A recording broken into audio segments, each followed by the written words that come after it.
Coming up on NTC News Tonight, the Cubs come home after the World Series win, and the parade preparations are in full swing. We'll tell you when and where. We'll also have highlights from the nail-biting Game 7, and there were couches on fire and students ablaze as the NIU campus reacted to the epic series. NTC News starts now. You're watching NTC News, DeKalb County's only television news source, on the campus of Northern Illinois University and from the Northern Television Center. This is NTC News Tonight. It wasn't a dream, folks. Hello, I'm Alex Rodriguez. Thanks for joining us. And I'm Katie Rose. It's Thursday, November 3rd. It's decided. The Cubs parade and rally will be held tomorrow to honor the World Series champions. The Cubs were welcomed home early this morning by some of Chicago's biggest supporters after beating the Cleveland Indians in extra innings with a score of 8-7. The city was originally planning to have the parade on Monday, but the team asked to move it up to Friday. The exact route of the parade has yet to be released. It was a night to remember for Cubs fans from all over the country. A night people will reminisce about for where they were, who they watched with, and how hard they prayed for a Cubs win. And now, the Cubs are World Series champions. That's in the air to center. Back at the wall. It is gone. What a start. And what a start indeed, as we push up to the fourth, and Russell pops up to Rajai Davis at center, and the Cubs regain a 2-1 lead by a nice slide by Bryant. Now we move to the sixth, shutdown manager Miller on, and David Ross hits a deep shot to center, and back it goes, and it's gone. And the old man gives the Cubs a 6-3 lead. Moving to the eighth, Indians rallying, and Rajai Davis plays the role of party pooper.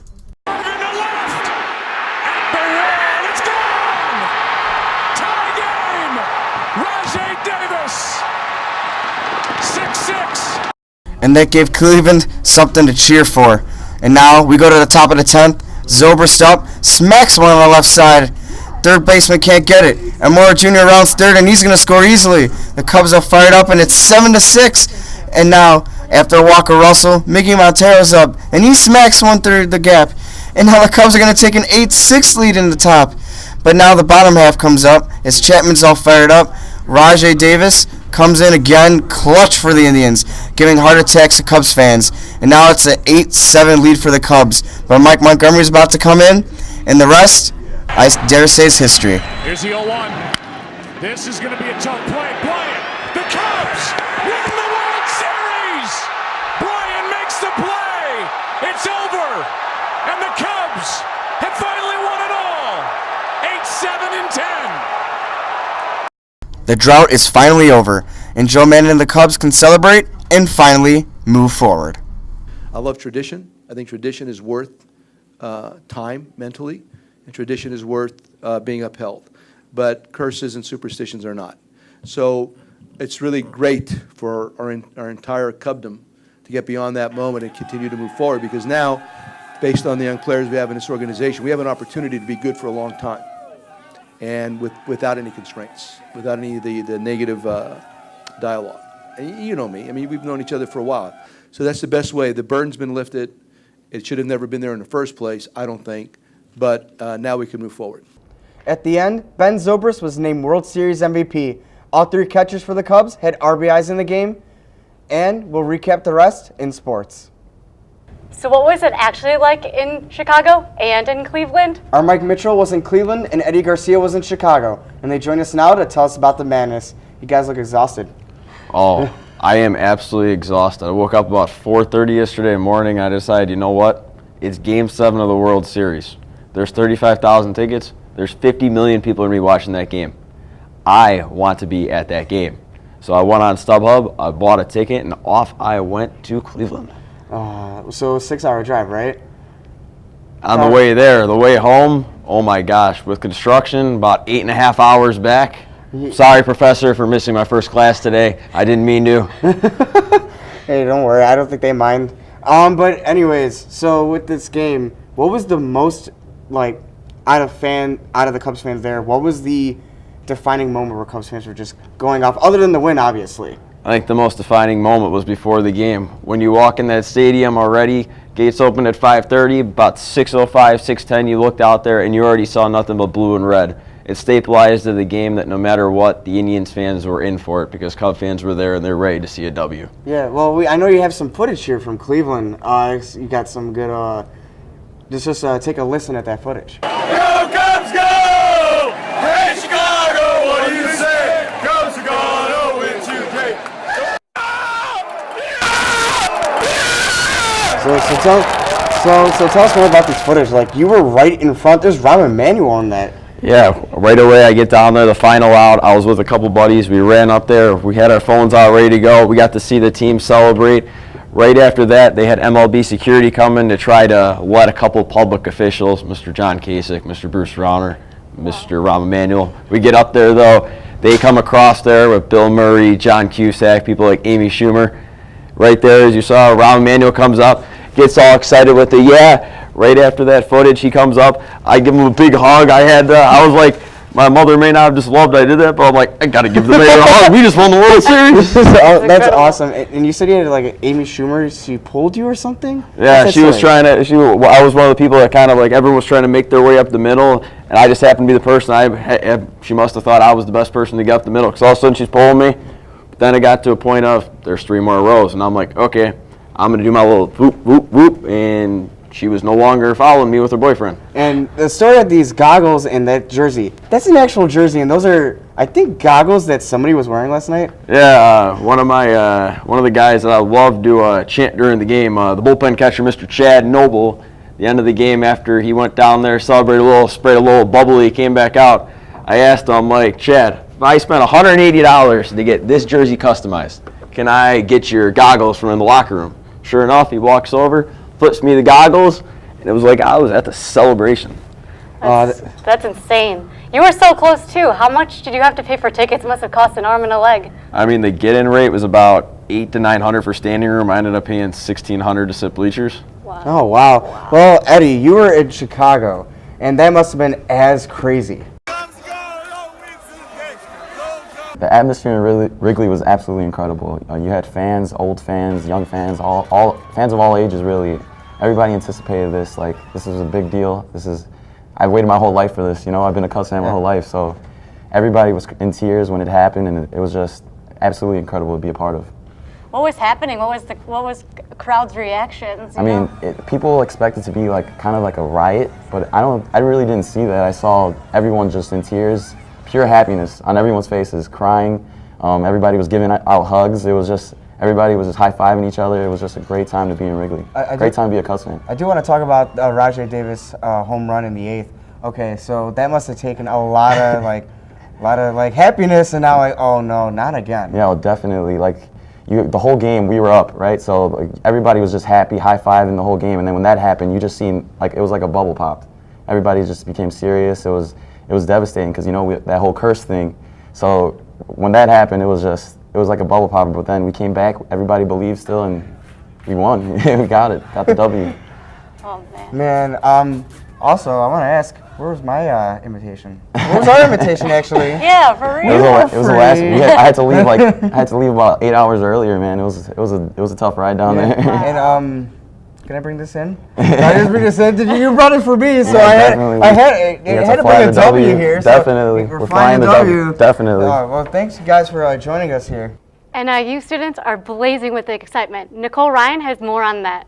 After the Cubs clinched the World Series title, fans at NIU erupted with excitement. From Greek Row to campus buildings, Chicago pride was present.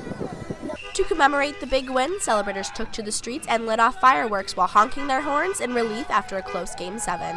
Out, and the top of the 10th came, and then the rain delay came. I'm like, okay, well, this is their time to get together, and this is when they're gonna be successful right here. Yeah. And they came out top of the 10th and went nuts. Greek students abandoned their chapter houses and affiliations in the excitement.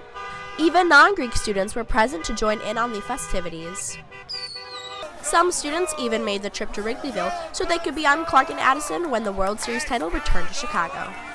Other students got a little bit more extreme with their celebration by lighting a couch on fire. Even though he was unable to hop on a train down to Wrigleyville, NIU student Sean Stalley still enjoyed the game. I mean, it's been a long time coming since this happened. It's been over 100 years. Like, the feeling of amazement, the feeling of relief, like, we really did it. Someday has actually came today, so this is a good feeling for Chicago right now. Regardless of how, when, or where people celebrated, the Cubs winning the World Series brought the NIU community together as one, regardless of their affiliation. Hopefully the campus community will stay united as the rest of the semester unfolds. Back to you guys. Celebrities are joining in last night's excitement. Longtime Cubs fan and actor Bill Murray took part in the champagne shower in the Cubs locker room in Cleveland late last night. Murray called for the Chicago mayor to close schools for the rest of the week. President Barack Obama addressed the pinnacle moment. He tweeted, "That's change this Southsider can believe in. Want to come to the White House before I leave?" Cleveland fan Mike Nero inked his arm prior to the game with an Indians logo and the words 2016 champs. He shared a picture with the tweet, "Some call it bold, but I call it faith in Kluber." He didn't post on Twitter after the game. Cubs parade tomorrow. How's the weather looking, Emery? The weather for tomorrow's Cubs celebration parade will be very nice. We'll see temperatures in the upper 50s with plenty of sunshine, so be sure to bring your sunglasses as well as a light jacket. And then later this weekend, temperatures are going to reach up into the mid-60s, so to hear more about the upcoming warm-up, stay with us. Coming up next, details on student rally that involves you and your money. And what's being done to make students more aware of diversity. You're not sitting here. Yes, I am. Move. Give it to him hard. No. Every day, kids witness bullying. Why you stab me with it? No. They want to help, Ow. but don't know how. Teach your kids how to be more than a bystander. Visit stopbullying.gov. If you're walking around campus and see tombstones, don't be alarmed. It's all part of a student movement. Dozens of students gathered along Lucinda Avenue this morning with plans of placing tombstones in the grass along the street. Organizers say they will represent each homicide in Chicago from 2007 until now. Various student groups came up with the idea. Jo Janquin says she's tired of students leaving school because of death in the family. I wanted to show people, my students and other folks, that you can have a statistic on a page or you can be reading about it in class, but really putting these out there for folks to see and to understand helps them connect to the experience a whole lot. They will place just over 5,000 tombstones. Alumni Park near the Home Student Center will have a spot for anyone who wants to add a tombstone for a lost loved one. There's also another rally taking place. This one is about money. Emma Kane has more with the story. Thanks, Alex. The Student Association Senate is holding a rally to give those affected by the state budget a voice. Organizers say this is the second year in a row that state universities have not received their full funding. Today I spoke with SA Speaker Christine Wang about how the budget has affected the NIU community. It's insane that we're going our second year without a fully funded budget. At this point, colleges and universities we're not the only ones being affected by this. Social services, communities, businesses, they're all being affected really, really harshly by this. The rally will begin at 4:30 p.m. today in the MLK Commons. The Student Senate encourages everyone to come out and let their voice be heard. Diversity has been a big topic of discussion this year, and now NIU is making some changes to its curriculum.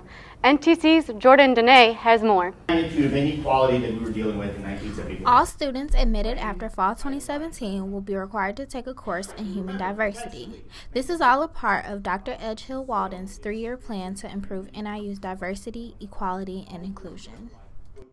And so the human diversity requirement at NIU allows us to make sure that we have classes where students are then able to learn about how social inequality impacts different people. I'm here visiting Dr. Weaver's sociology and sports class that will fit the requirements for the human diversity courses.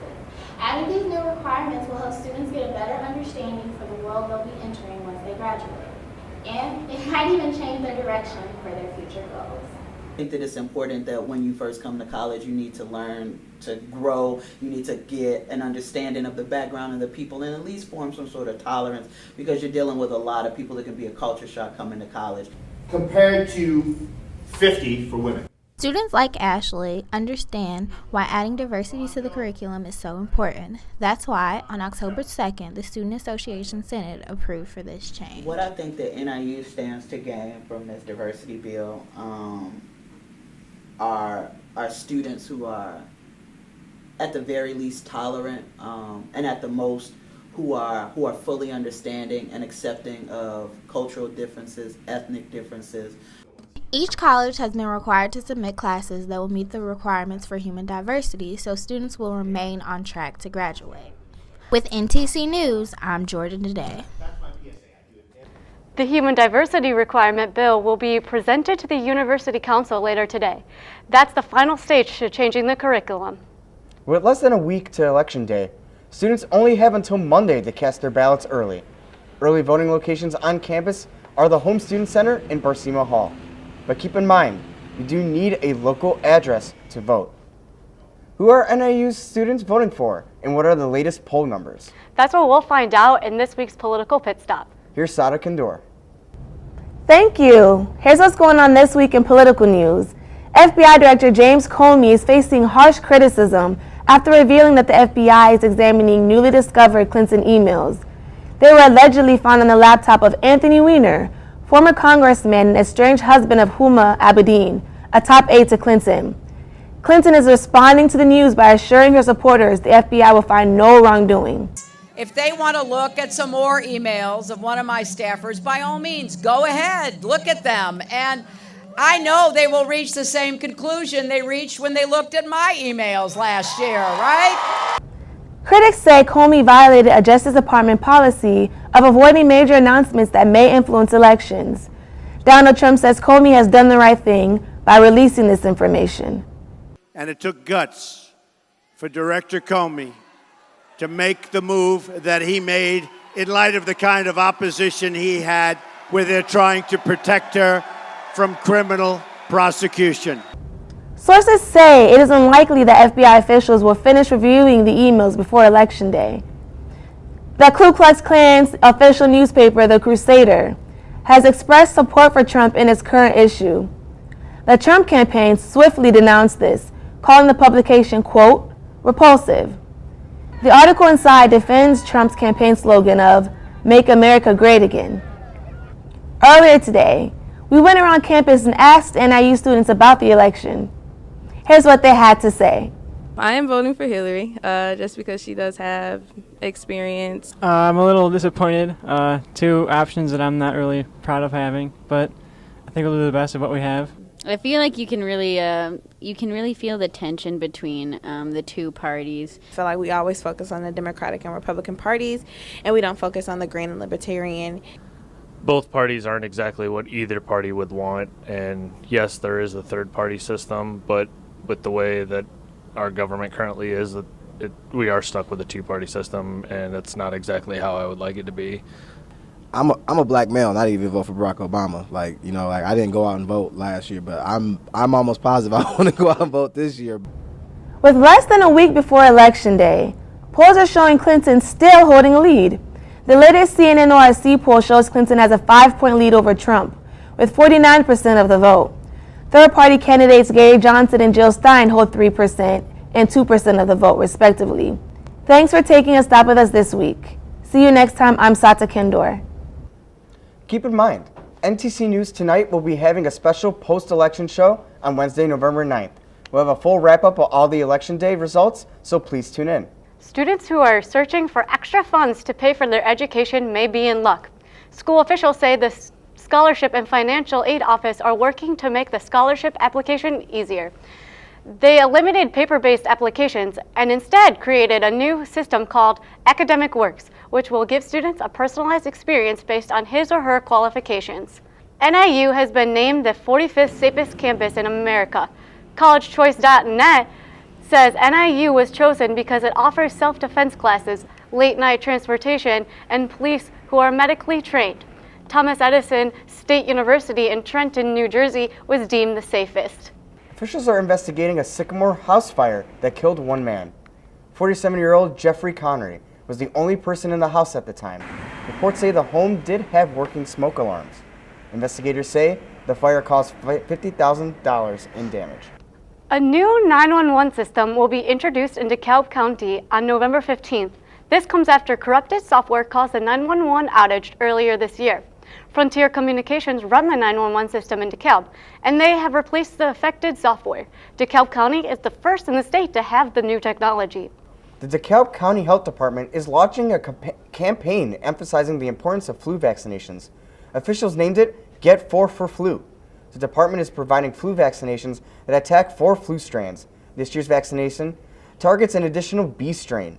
The health department has walk-in flu clinics for adults and children Monday through Friday from 8:30 to noon and 1 to 4 p.m. For more information, visit healthdecalbcounty.com. So are we in for flu-like weather? Emery Danens is here with the full forecast. Well, tomorrow will be a little cooler than today, but hopefully you won't catch the flu if you go outside. Tomorrow we'll see temperatures near 58 degrees, so if you do go to that parade celebration for the Cubs, you'll just need a light jacket. But today has been pretty warm, very sunny out there. High temperatures today reaching up near 61 degrees. Then tonight we'll dip down to a low of about 41. Now, if you're outside today, you probably saw those nice, beautiful, sunny skies. Been a very nice day out there. We had a little bit of a breeze, around 8 miles per hour, but otherwise made for a nice fall day. And this weekend, it's going to be even warmer. So let's take a look at the larger scale to see what we have going on. So yesterday we had a low pressure system and some cloud cover that definitely brought some gloomy skies on Wednesday, but luckily that's pushed off to the east today. And what we've seen today is this high pressure system will start to build into our region as we go into Friday. Again, those high pressures bring sunshine. It's going to be a lot nicer than it has been in terms of temperature. On Saturday we'll be seeing another high pressure system around us, so Saturday will be very warm. So let's take it back to tonight here in DeKalb. We'll see overnight low of about 41 degrees. We might see some fog develop overnight again, but that'll burn off as we go into the day on Friday. We'll see partly cloudy conditions with a high of about 58 degrees, and we will see a shift in the winds from the northeast to the southwest, and bringing those southerly winds will help bring warmer temperatures. And then as we go into Friday night, overnight low of about 43 degrees, so a little bit chilly out there, but then our 7-day forecast looks beautiful. So again, on Friday, high of about 58, then Saturday and Sunday we'll see temperatures in the mid-60s. Be nice out there. We're not really expecting any rain for the next couple of days. Maybe next week we'll see some, but this weekend it'll be beautiful out there, so get outside and enjoy it. That's all for weather, so let's send it back to the desk. The pumpkin fair may be over, but some controversy is still brewing. A child was asked to remove his pumpkin that featured Donald Trump in front of a brick wall with a sign that says, "I will build a great wall," to keep out the illegal gourds. A group protested with signs during the festival. One sign read, "Don't reward hate." Besides that, organizers say the annual festival was a huge success. Eddie Garcia was on hand for all the fun festivities and has this report. The Sycamore Pumpkin Festival celebrated its 54th annual parade as thousands gathered in excitement. The family-oriented event unified various non-for-profit organizations to help create the festival's annual tradition. Each organization dedicates a large amount of their time and effort as they provide a weekend of Halloween fun for all ages. It's a unifying event for the community. It lets us see what community organizations are around we can see in the parade. Families gathered along the streets of downtown Sycamore hours beforehand to be able to get a front row view of the event. The parade included performances from many DeKalb County schools, including NIU's very own Silverettes and Marching Band. High school bands, independent clubs, and sporting teams also participated in the Halloween fun. Everybody's got a friend or a relative or a child in the parade, and so the parade is so long that you're going to have a huge audience. Friedendahl has been attending the Sycamore Parade for over 15 years, as the festive celebration gives a tradition to many in the community. Children especially enjoyed the parade as they cheered and watched as it passed by. Just riding at the rear of the parade, coming back through town and just watching the faces of the little kids, it's always heartwarming. That and watching the kids check in their decorated pumpkins is just phenomenal to watch. Along with the parade, families were able to enjoy carnival rides, food, and a display of pumpkins. The Sycamore Pumpkin Fest occurs every last full weekend of October as it adds more organizations every year. From NTC News, I'm Eddie Garcia. The Sycamore Pumpkin Fest serves as one of the largest fundraisers of the year for many local nonprofits. And just a few blocks away from the parade, hundreds of crafters and their goods on display at the Pumpkin Fest's annual Autumn Craft and Treasures Market, which raises money for the Sycamore Music Boosters. Paris Bizzle has more. Sycamore High School hosts the 44th annual Autumn Craft and Treasures Market, opening up their field house to over 250 vendors. And I'm really grateful that we have it, because in order for us to actually have all these things and have like the piano and our risers and even our rehearsal piano, it wouldn't have been possible unless we had it. And so it's really beneficial to all of the music programs here, because without it we wouldn't really have much of anything. And so this craft fair is a really big part of it, because it provides a lot of kind of supplement to it, because it brings in a lot of money for us. To shop the variety of crafts, homemade products, antiques, and ceramics, there is a charge of $2 for adults and $1 for senior citizens and kids. It's not only a lot of work, but it's very fulfilling and fun. We have a fabulous team that we work with to provide this experience for the community of Sycamore, as well as the vendors. Sycamore Music Booster organization are made up of families and friends of music students at Sycamore High School. The nonprofit organization has been successful since 1978 in supporting the school bands using the antique craft and treasures market to fund for equipment, trips, musicals, and scholarships. For NTC News, I am Paris Bizzle. The Sycamore Music Boosters will use part of the proceeds for summer music scholarships. Awards winners will be announced later this month. Coming up next on NTC News, Senior Night at Husky Stadium ends with a victory at Bowling Green earlier in the week. And we'll toast to where the Husky Trail is taking us next. I've learned a lot about these humans. I know. I mean, check out these two. It's Flirt City over here. Yeah, I noticed that. It looks like my human is definitely into your human. Oh, look! I think she's getting his number. Nice. Your human's got some sweet moves. Takes after his dog. Oh, look, they're doing that thing where they put their arms around each other. She kicked up a leg. It's like in the movies. That's awesome. Looks like we're going to be hanging out a little bit more. NIU football wins its second game in a row. Eric Martin joins us now with all the latest sports coverage.